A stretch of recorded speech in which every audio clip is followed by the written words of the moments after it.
Here is a couple videos that I did look up in regards to my husband's condition.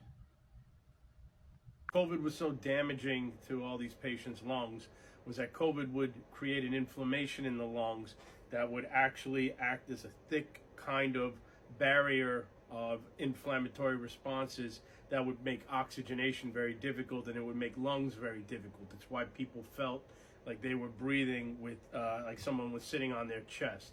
And that inability to oxygenate is a very chronic process in some of these patients, which is why some people aren't doing well even years after from a breathing perspective. Hello, I just wanted to come on here and discuss lung fibrosis a little bit. I was diagnosed with interstitial lung disease, ILD. That is the name given to a group of lung disease that cause scarring to the lungs. Unfortunately, it is not curable. It is not reversible. Once the scars are in your lungs, you cannot reverse that. The medication given to you is usually to slow the process down and to give you a better quality of life. Eventually, you may need a lung transplant. That is the stage that I'm at right now. I have been on the lung transplant list since July of 2021. And it's a phone call that you wait for. You don't know when it's coming, but I know that it will come when the time is right. How do you get lung fibrosis? It's unknown. I got lung fibrosis because I have an autoimmune disease called dermatomyositis, which is inflammation of the muscles. And this is what caused my lung fibrosis. Now, what are the symptoms? The most obvious one is the shortness of breath. At the beginning, it wasn't so bad, but with time, it does increase, and you will need more oxygen and probably oxygen therapy. Usually, your doctor prescribes oxygen, and a company brings a big machine and tanks if you need to go outside of the house, so that you have enough oxygen with you. You also have shortness of breath. You have a dry cough, fatigue. You may lose your appetite or unexpected weight loss. Another telltale is the rounding of your fingertips and toes. Many times the doctor will see that in your hands. And with this disease come other issues.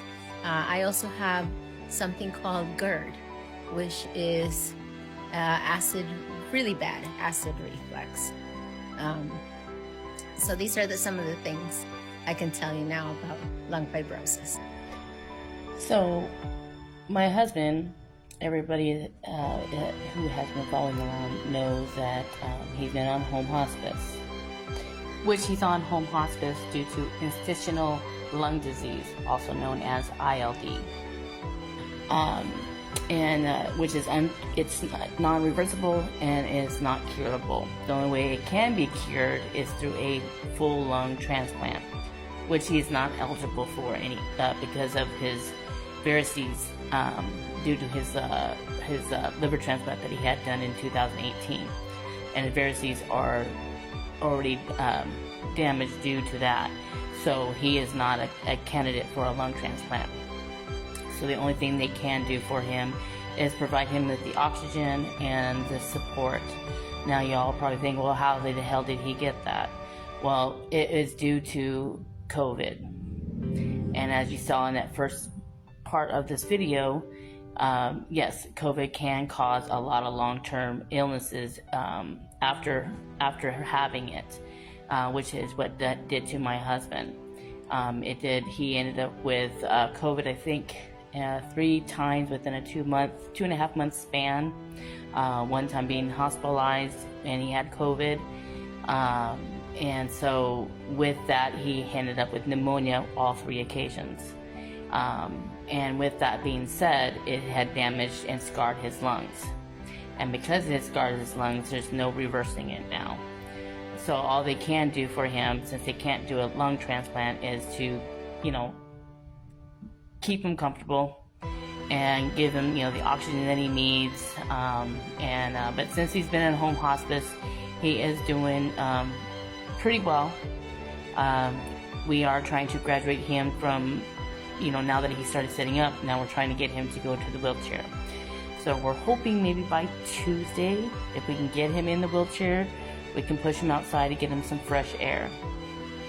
Because he wants to be able to be there for my daughter's birthday party this coming up Saturday. So we're hoping that that goal will work.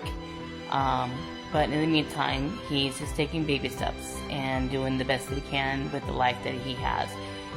Do we know how much time we have with him? Really, we don't. Like I said, it's all up to the man upstairs. But while we still have him here, we do cherish whatever moments we have with him and support of him. And try to keep his life as stress-free as possible.